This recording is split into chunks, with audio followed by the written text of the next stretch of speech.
All right, so now we got Bella, we got our Chloric that we're gonna start to introduce, the cardboard box game 2, the first level of all of the levels that we're gonna get into. So we got our Chloric dog. I got her on lead because she is, right, always at that 10, just can't kind of keep that central nervous system at bay. So I'm just gonna keep her on my lead. Very easy to do. If you have a dog such that is a Chloric, keep her on your lead. You can still set up the game. So what I also will try to do is I'll bang the box around on my knee a little bit, see if she finds it to be interesting. Right? Gets herself kind of choked up a little bit. I'm gonna go ahead, I'm gonna put my box down. Once again, I'll open it up. I have my dog on my lead. I really don't care that she sees me setting up the box or whatever. She can sniff it as she's investigating kind of everything to begin with. Bella, I'll bring her over. I'm off camera here, guys, because all I'm doing is picking up a couple of pieces of food. Right, I'm just gonna put it in my hand. Bella's trying to go up and get it right now out of my hand. I'm gonna come back in. All I'm gonna do is gonna take my food. I'm gonna go ahead, I'm gonna throw it in my cardboard box. Okay, you can see Bella kind of already wants it to where, right, you can hear her kind of choking herself because she's pulling on the lead. Right, so I'm gonna bring her into her obedient. Okay.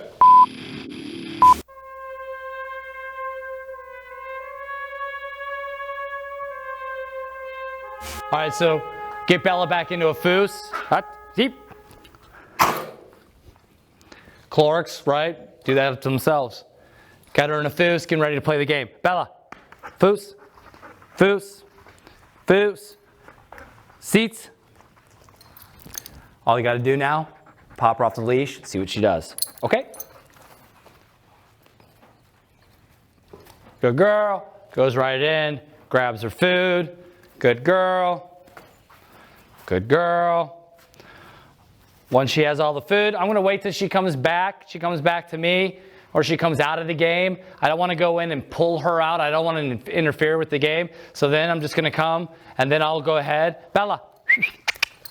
I'll just recall her over to me, and I'll go ahead, and I'm going to leash her back up. I'm going to go ahead and go off camera, grab some more food. Come back over. She'll see me. She'll see me throw the food into the box. This time, I'm going to kind of close it up a little bit. And I can take her over here. Seats. Foos. Bring her around. Seats. Okay. I'll send her from back here. She's using her olfactory. Is she going to navigate the box? It's a challenge. What does she do? The flap is down. How long, right, will she continue to search this box? How hungry is she? What's the box? It's a challenge. The box is in the way of her getting her food. She knows now because of her olfactory. She knows the food's in there. It's in the box. But now how am I going to get to the food? How do I navigate this Rubik's Cube? So I'll just sit back and I'll watch. She wants to walk away. She wants to come over here. She wants to try to get herself some water. I'll go ahead and I'll post up. I got all day. I'll see what she does.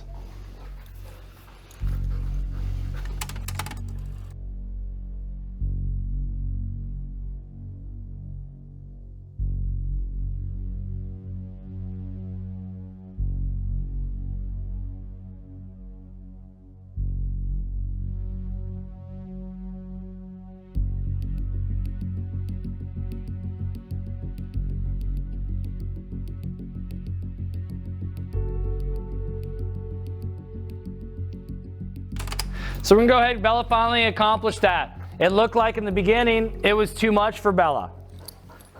The challenge was too difficult. So what I want to do is I'm going to make it a little bit easier of a challenge. And I'm going to put my flap, my big flap, kind of on the ground this time. And I'm just going to fold up these doors. All right, I'm going to take my food. I'm going to go off camera here. I'm going to grab my food. So all I'm doing is setting up an olfactory challenge. Okay, I got a couple more pieces of meat. Got my food. I'm going to go ahead. I'm going to kind of stim her a little bit, give her a piece, throw the rest in there, and I'm going to close this up like so. Foos. Foos. Good girl. Okay. Okay, well that challenge wasn't too hard for her. Okay, she goes in, she backs off. Did she get all of her food? I'll kind of walk through. Yeah, she sure did. All right, so the first challenge was super easy. She's off camera. She's trying to figure out where the other food is, right? So she's already using her olfactory. So right now we're learning Bella with the Chloric. The Chlorics are, you got to be a lot more patient like we've said in our previous videos. Okay, the Chloric is always a 10. They're just kind of always just off the charts. Everything's stimulating her. Even in this room, everything, she's off now. She's checking everything else out. Very hard to get them to calm down and get that central nervous system at that 7 that I need so she can learn. So the first challenge, Bella, bringing her back over here. The first challenge was easy for her. The second challenge was a little bit more difficult, where she had interest, lost interest, had interest, lost interest. All right? I don't want to keep doing that type of a challenge for too long, or I'll start losing her in this game. So she eventually was able to figure it out.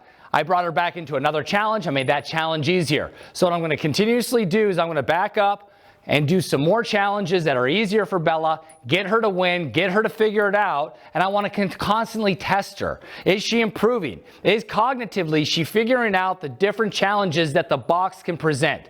But at the end of the day, guys, right now, a cardboard box that's free, that gets delivered to you by Amazon because you bought something else, is a great tool right now that can really help you start to develop your dog's cognitive abilities, can also work on their obedience, because they want to play the game. They can get fed, which is awesome. And then the final thing is they're using their olfactory. That's the most important thing, is they're starting to build their olfactory, because pretty soon we're going to start associating the odor that we want our dog to find, and also to identify other odors that we don't want our dog to find. Another quick little drill that you can add into your beginning part of a game, especially if you have a young puppy. This is great for young puppies to do. I'll do this with my K9's food all the time, you know, and I'll break it up so it's not always happening. But and using it at night, if you're outside in their kennel, or if you're outside, and I'm going to kind of, you know, again, not be feeding my dog on a regular schedule, but you can just take your beef stew meat. You can see I dropped a piece on the floor. But what I'm going to do is I'm just going to take my beef stew meat. There's an area right there. It's a dark floor. I'm going to take it. I have my K9. I'm going to throw those pieces all over the floor. I'm going to put my dog in the seats. Good girl. And then all of a sudden, I'm going to release her. Having your dog just simply go onto the floor at night. If you can do this at night, it's a great exercise to go out in the yard, throw the beef stew meat onto the ground, and let the dog go and search for her food and eat her pieces. She'll go back and forth, but it's a great little tidbit to kind of add into your nightly routine every other night. But it's a great way to feed your dog. I'll do this a lot with our younger dogs, is I will take a cup of their food and I will just go ahead and I'll throw it out in their kennel, out in their yard. It's completely dark at night. So now, especially with a Chloric K9, they can't use their vision. They must use their olfactory. So it's a great little tool to add into your beginning stages of developing your dog's olfactory.